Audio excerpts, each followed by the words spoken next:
Usapang PhilHealth tayo guys. Tinatanong ng ating viewer kung pwede bang mag-enroll sa PhilHealth ang mga dual citizens like Canadian and Filipino. At ang sagot syempre ay yes. Mula pa po noong 2017 sa visa ng Republic Act number 9226. Yan.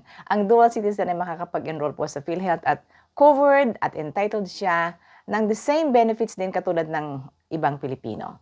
Ano ang mga requirements? Certificate po ng inyong reacquisition of Filipino citizenship. Ano ho, yung kayo ay naging Filipino uli. Fill upan nyo ang application form, tapos ang application po ay online. Preferred po na application ay online. Meron ding special day po ang Philippine Consulate ng Toronto na nagkakaroon sila ng serbisyo para sa PhilHealth at Pag-ibig, pero madalang ho yun no? So, the most convenient way po is online sa PhilHealth NHIP registration. Ilalagay ko po sa comment section ang link yan. Ang mga TFW naman, temporary foreign workers sa Canada po, ay dapat din mag-enroll sa PhilHealth. Sang-ayon po sa PhilHealth website. Kasi para yan sa inyong pamilyang nasa Pilipinas.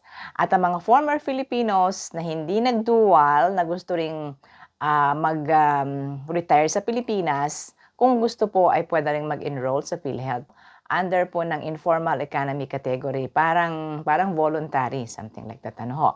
So kung sa palagay niyo po ay makakatulong ito sa inyo kung nagkakasakit tayo sa Pilipinas, ay mag-enroll din ho kayo sa PhilHealth. Depende po sa inyong gusto kasi dun sa isang video ko tungkol sa PhilHealth ay marami ay nagsabi na hindi naman daw ito napapakinabangan. However, may mga comments din tayo nagsasabing nakinabang sila at nabawasan ang kanilang ibinayad sa pagkakasakit ng kanilang member of the family. Ayan ho, so depende ho sa inyo ho kung kayo interesado. And if you have something in mind, nandiyan po ang comment section para sabihin nyo ang inyong saloobin. Okay guys, si Ate Menchi from Toronto. Thank you very much for watching.